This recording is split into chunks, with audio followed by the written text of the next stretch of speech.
Hallo und herzlich willkommen zurück bei unserem Deutsch-Podcast. Hört ihr Deutsch und denkt, warum verstehe ich nur die Hälfte? Ja, das kenne ich gut. Deutsch ist oft sehr schnell. Ich höre Wörter, aber verstehe nicht alles. Wir zeigen euch heute, wie ihr Gespräche auf Deutsch besser versteht, auch ohne jedes Wort zu kennen. So bleibt ihr im Gespräch und könnt mitreden. Vielleicht geht es euch wie mir. Man möchte im Gespräch dabei sein, aber hat Angst, etwas zu verpassen. Ich bin übrigens Markus. Ich freue mich, euch heute meine Tipps mitzugeben. Das sind Tipps, die mir bisher am meisten geholfen haben, echtes Deutsch zu verstehen. Und ich bin Sarah. Wir freuen uns sehr, dass ihr heute mit uns Deutsch hört und lernt. In diesem Podcast sprechen wir über Deutsch aus dem Alltag, mit echten Gesprächen und in ruhigem Tempo. In dieser Folge geht es nicht nur ums Zuhören.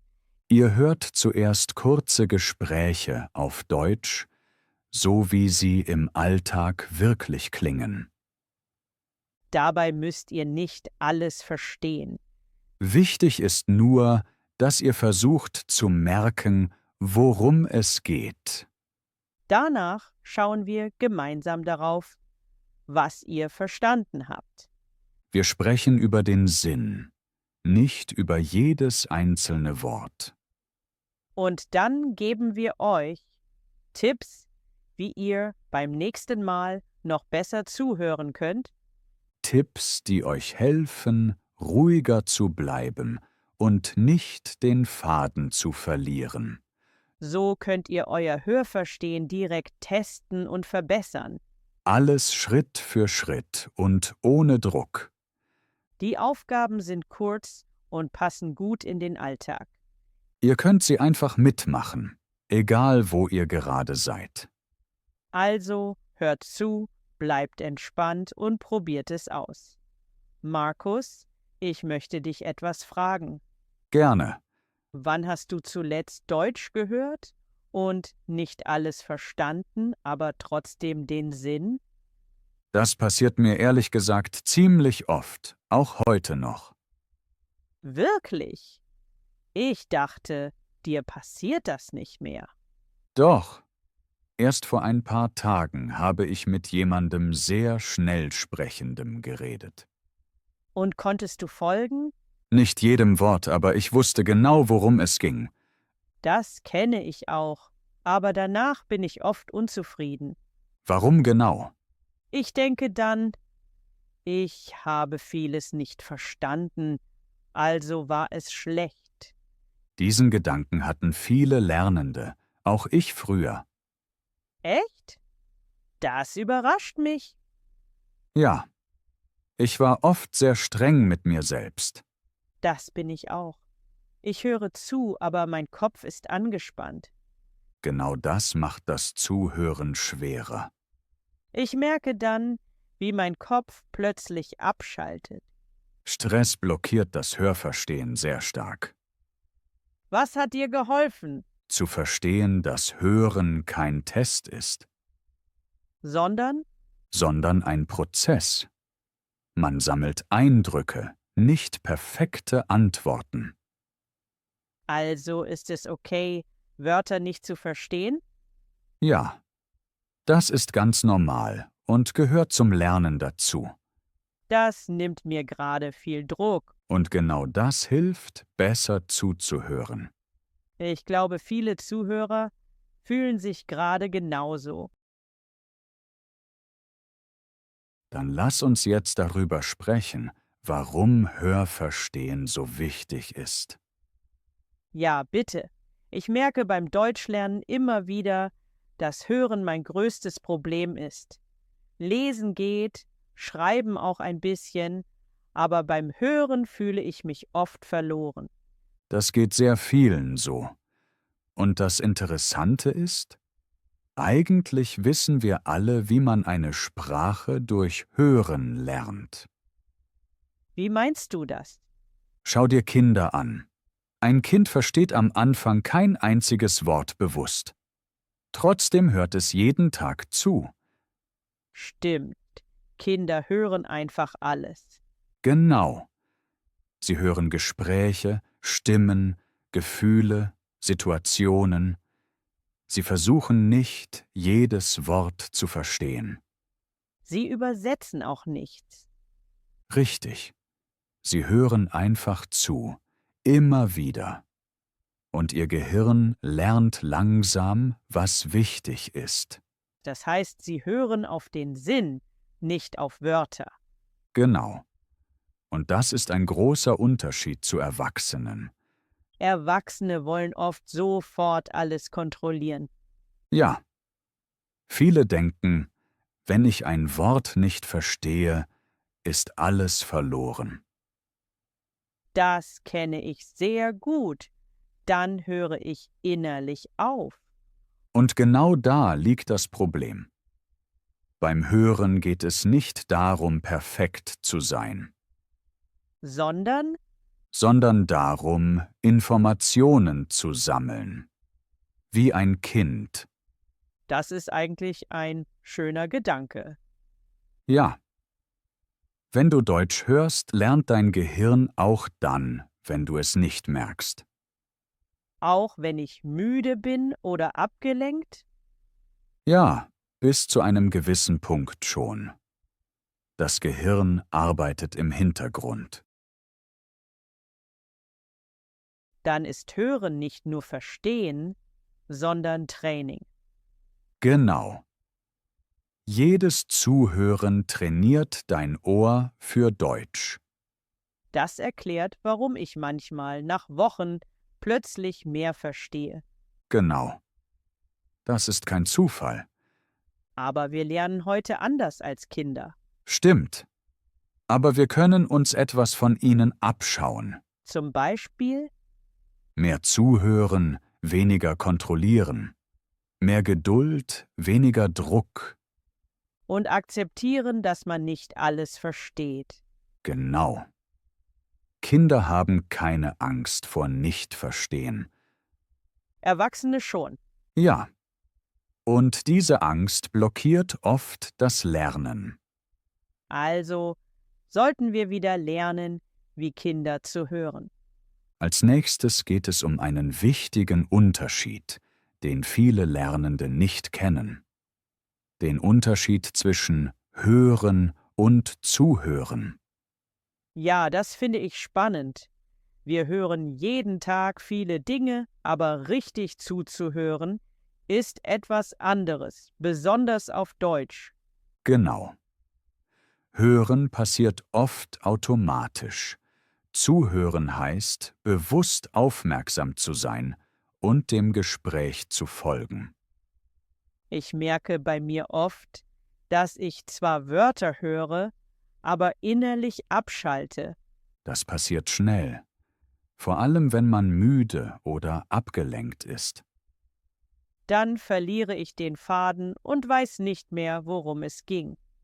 Aktives Zuhören hilft genau hier. Du hörst auf das Thema und die wichtigsten Wörter.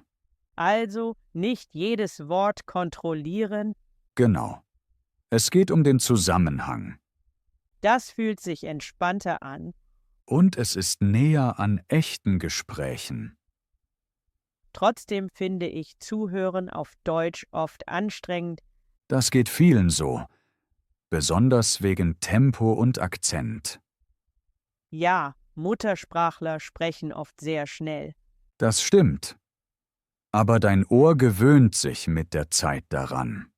Also ist es normal, dass es am Anfang schwer ist. Das ist ganz normal. Dazu kommen oft Umgangssprache und Redewendungen. Ja, genau das macht es für mich schwer. Ich höre einen Satz, aber wörtlich ergibt er keinen Sinn. Genau. Viele Dinge kann man nicht Wort für Wort verstehen. Und dann kommen noch Geräusche dazu. Ja, zum Beispiel in einem Café, im Zug oder auf der Straße. Ich merke dann, wie ich schnell den Faden verliere. All das macht Zuhören anstrengender, besonders am Anfang. Ehrlich gesagt klingt das gerade nicht sehr motivierend. Das verstehe ich. Aber das Gute ist, man kann das trainieren. Das ist gut zu hören, denn ich brauche wirklich Strategien. Eine einfache Strategie ist, mit langsamem und klarem Deutsch zu starten. Also nicht gleich Nachrichten oder schnelle Gespräche. Genau. Zum Beispiel Podcasts oder Hörbücher für Lernende. Die geben mir mehr Sicherheit, habe ich gemerkt. Ja, weil man sich an den Klang gewöhnen kann. Und wie stehst du zu Untertiteln? Viele denken, Untertitel sind Schummeln. Das stimmt aber nicht. Das beruhigt mich. Untertitel sind ein Werkzeug. Man muss sie nur richtig nutzen. Zum Beispiel zuerst mit Untertiteln schauen Genau. Am besten mit deutschen Untertiteln. und später versucht man, ohne zu hören. Ja. Oder man schaltet sie nur manchmal ein. Das fühlt sich realistisch an. Ein weiterer wichtiger Punkt ist Wiederholung. Das kenne ich. Beim zweiten Hören verstehe ich oft viel mehr. Genau. Dein Gehirn kennt den Inhalt schon. Dann kann ich mich besser auf Details konzentrieren. Richtig. Und noch etwas Wichtiges. Schlüsselwörter. Also Wörter, die das Thema zeigen. Genau. Du musst nicht alles hören, nur das Wichtige. Das nimmt viel Druck raus, Und Podcasts sind dafür ideal. weil man sie überall hören kann. Genau. Beim Putzen, im Bus oder beim Spazierengehen. Dann fühlt es sich nicht wie klassisches Lernen an. Und genau so lernt man oft am besten. Okay, ich merke langsam, dass es Wege gibt, mein Zuhören wirklich zu verbessern. Das fühlt sich schon viel machbarer an. Genau darum geht es. Schritt für Schritt und ohne Druck. Was mir auch sehr geholfen hat, sind Hörbücher. Ja, Hörbücher sind eine sehr gute Wahl, besonders am Anfang. Ich habe gemerkt, dass ich der Geschichte besser folgen kann. Genau. Du hörst nicht nur einzelne Wörter, sondern einen Zusammenhang. Und die Sprecher sprechen meist ruhig und deutlich. Dadurch verstehe ich leichter, worum es geht. Richtig. Du kannst mit einfachen Hörbüchern starten und später schwierigere auswählen. Und wenn man lieber etwas zur Unterhaltung schaut?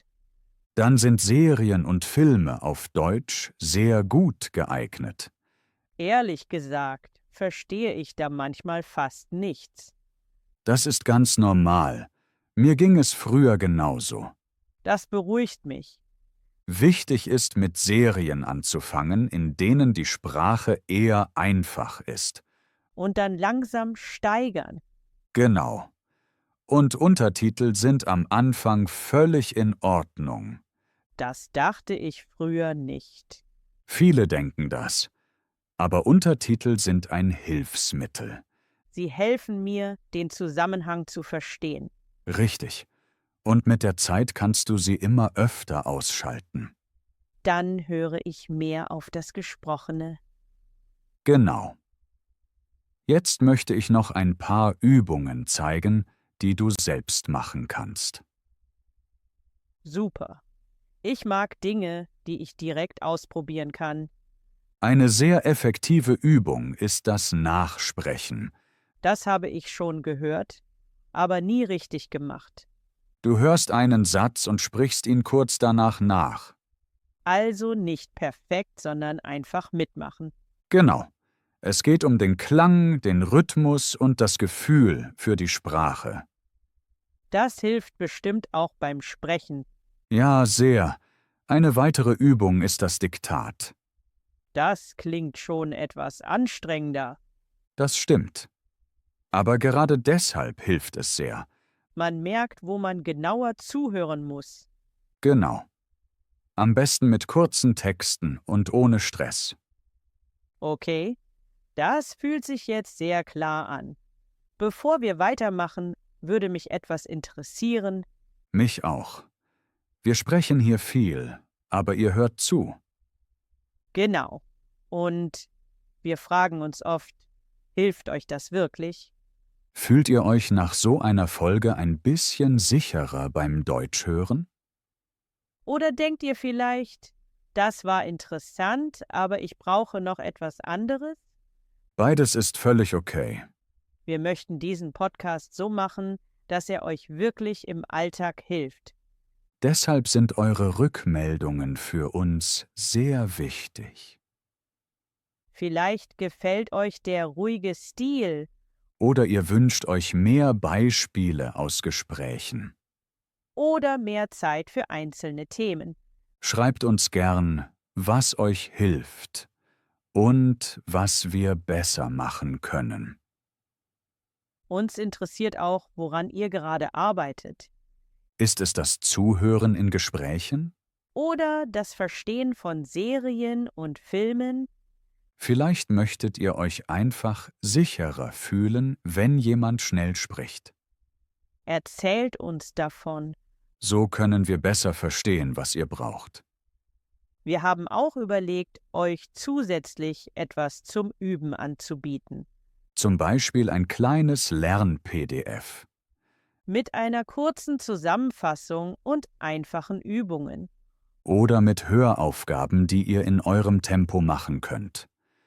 Aber wir möchten nichts machen, was ihr nicht braucht. Deshalb interessiert uns eure Meinung. Was würde euch mehr helfen? Ein PDF zum Nachlesen? Oder Aufgaben zum Hören und Mitmachen? Vielleicht auch eine Mischung aus beidem. Schreibt uns das gern. Wir nehmen eure Ideen ernst. Und wenn euch diese Folge gefallen hat, zeigt uns das gern. Ein Like hilft uns zu sehen, welche Themen euch wirklich interessieren. Und wenn ihr abonniert, seid ihr bei den nächsten Folgen wieder dabei, Wir machen diesen Podcast nicht für Perfektion. sondern für echtes Deutsch im echten Leben. Danke, dass ihr euch die Zeit nehmt. Jetzt machen wir weiter mit dem nächsten Teil. Jetzt möchte ich euch einen meiner wichtigsten Tipps fürs Hörverstehen geben. Ich glaube, ich weiß schon, worauf du hinaus willst. Sprechen hilft beim Hören, oder? Genau. Und ich finde es gut, dass du das schon kennst. Ja, ich habe das bei mir selbst gemerkt. Wenn ich Sätze oft gesagt habe, verstehe ich sie später schneller. Das ist ein sehr wichtiger Punkt. Dein Ohr erkennt bekannte Strukturen. Zum Beispiel bei Verben. Wenn ich oft sage, ich gehe, du gehst, wir gehen, dann höre ich diese Formen leichter. Genau? Das ist Konjugation, aber ganz praktisch gelernt. Ohne Grammatikbuch. Ja. Durch Benutzen, nicht durch Auswendiglernen. Ich habe früher gedacht, ich muss erst gut hören, bevor ich spreche. Das denken viele. Aber in Wirklichkeit hilft Sprechen dem Hören. Weil man weiß, wie sich ein Satz anfühlt. Genau. Dein Gehirn kennt den Rhythmus, die Struktur, die Verbform. Ich merke auch, dass mir schnelle Gespräche weniger Angst machen, wenn ich viel spreche. Das ist logisch. Dein Gehirn muss weniger übersetzen. Und weniger nachdenken. Genau. Hören wird automatischer. Auch wenn man Fehler macht? Ja, gerade dann. Fehler zeigen, dass du aktiv lernst. Das finde ich wichtig. Viele haben Angst vor Fehlern. Aber Fehler sind kein Problem. Nicht sprechen ist das größere Problem. Ich spreche oft laut mit mir selbst. Das ist eine sehr gute Methode. Kurze Sätze, Alltagssprache. Genau das reicht. Du trainierst dein Ohr und deinen Mund gleichzeitig. Dann ist Sprechen und Hören eigentlich ein Team. Genau. Sie arbeiten zusammen. Das motiviert mich, weiterzusprechen, auch wenn es nicht perfekt ist. Und genau das bringt euch beim Hörverstehen am meisten weiter. Es gibt noch einen sehr einfachen Tipp, den man im Alltag gut nutzen kann. Meinst du etwas hören und direkt nachsprechen? Genau. Das funktioniert besonders gut mit kurzen Sätzen. Das mache ich manchmal automatisch. Zum Beispiel, wenn ich etwas im Radio höre. Das ist perfekt. Du hörst einen Satz und sprichst ihn leise oder laut nach. Auch wenn ich nicht alles verstanden habe? Ja, es geht nicht darum, alles zu verstehen. Sondern darum, den Klang zu übernehmen. Genau. Dein Ohr und dein Mund arbeiten zusammen. Ich merke, dass ich mir Sätze so besser merke. Das ist der Effekt. Du trainierst dein Hören aktiv. Und es geht überall.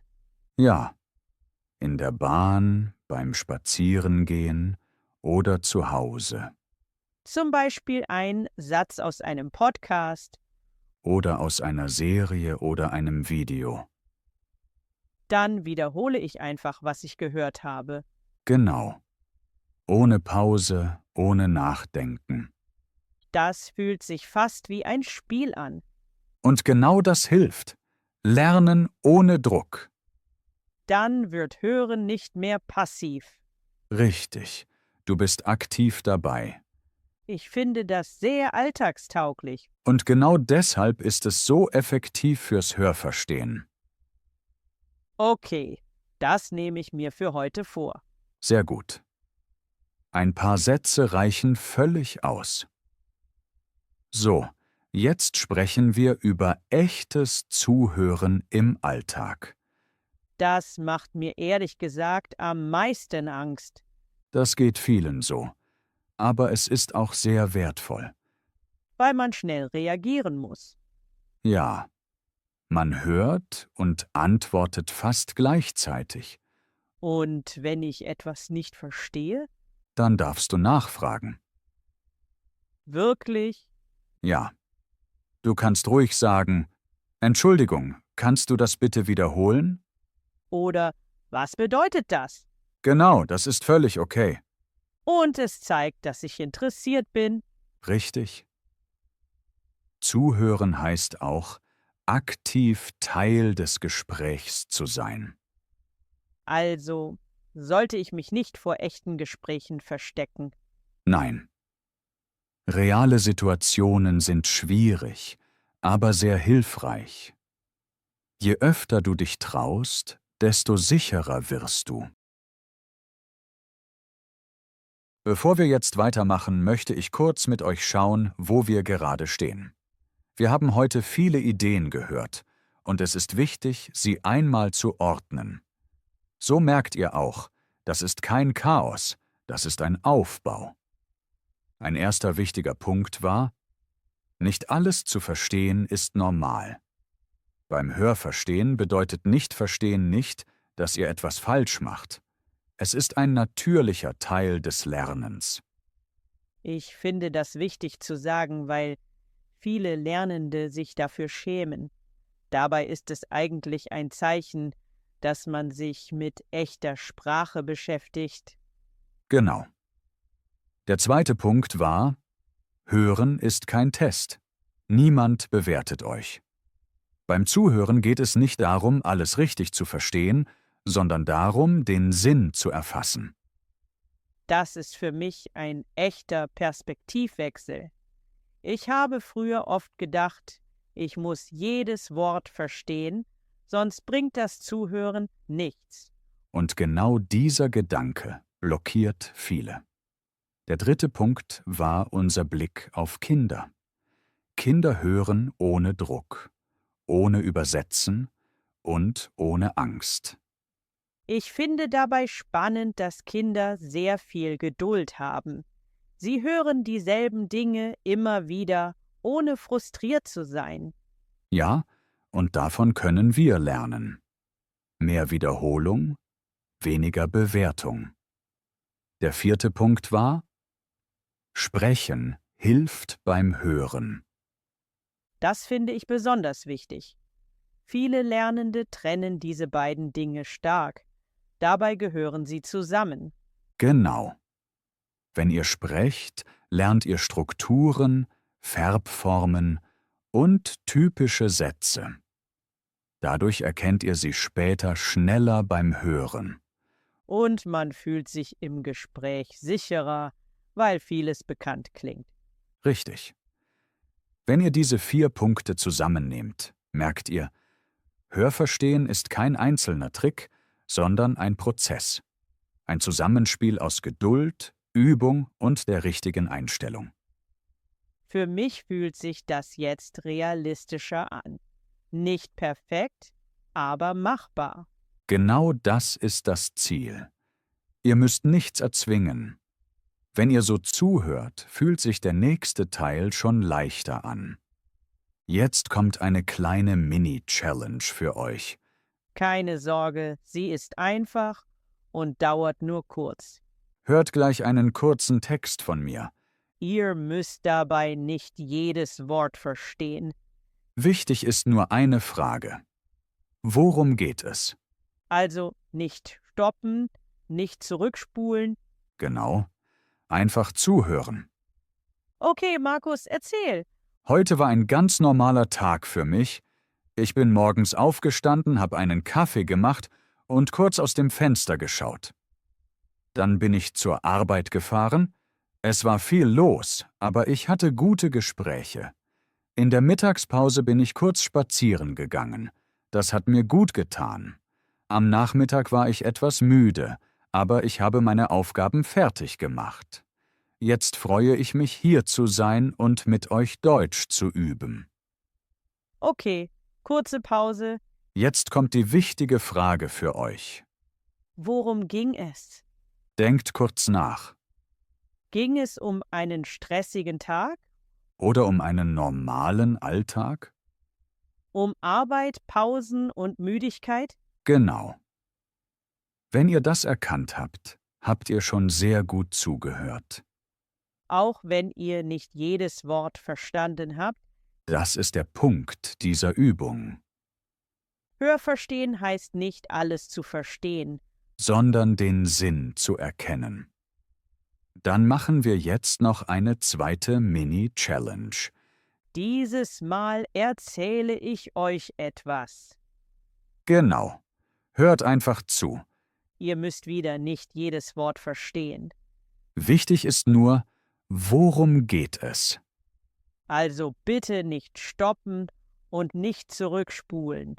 Einfach zuhören und entspannt bleiben. Okay, los geht's. Heute habe ich gemerkt, dass ich ein bisschen müde bin.